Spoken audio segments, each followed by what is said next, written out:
তো হলুদকে যদি আমরা বাড়িতে লাগাতে চাই তাহলে আমাদের এটা ভাবলে হবে না যে কখন লাগাবো আর কোন সময় লাগাবো। হলুদের অঙ্কুরিত হওয়ার সময় আমাদের মানে দেওয়া যাবে না।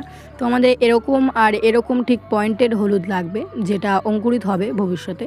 তো আমি এই হলুদগুলির ওপরে দু রকমের এক্সপেরিমেন্ট করব, একটা কৌটোর ভিতরে আর আরেকটা হচ্ছে এই টবটার ভেতরে।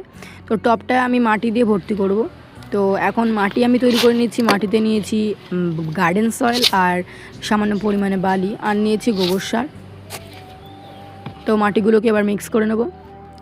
মিক্স করা হয়ে গেছে। এবার টবের ড্রেনেজ হলে খোলামকুচি দিয়ে আমি মাটি দিয়ে ভর্তি করে দিচ্ছি। তো ভর্তি করে দেওয়ার পরে আমি এখানে হলুদের সেই মূলগুলোকে বসিয়ে মাটি দিয়ে চেপে এর ওপরে জল স্প্রে করে দিচ্ছি। তো দ্বিতীয় এক্সপেরিমেন্ট করার জন্য আমি এখানে নিয়ে নিয়েছি একটা রুমাল। রুমালটাকে আমাদের জলে ভিজিয়ে নিতে হবে। জলে ভিজিয়ে নেওয়ার পরে রুমালটিকে কৌটোটার মধ্যে ভালোভাবে বসিয়ে হলুদের যে টিউবারগুলো ছিল ওই টিউবারগুলোকে দিয়ে দিতে হবে। তো এবার জল স্প্রে করে রুমালটি মুড়িয়ে এটাকে আটকে দিতে হবে। আর এটাকে তোমার ঘরের ছাওয়া জায়গায় মানে ঘরে রাখা দিতে হবে।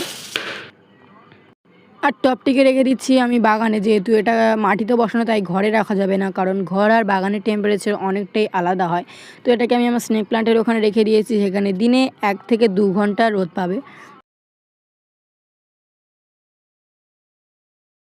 তো দেখা হবে 10 দিন পরে। ততক্ষণের জন্য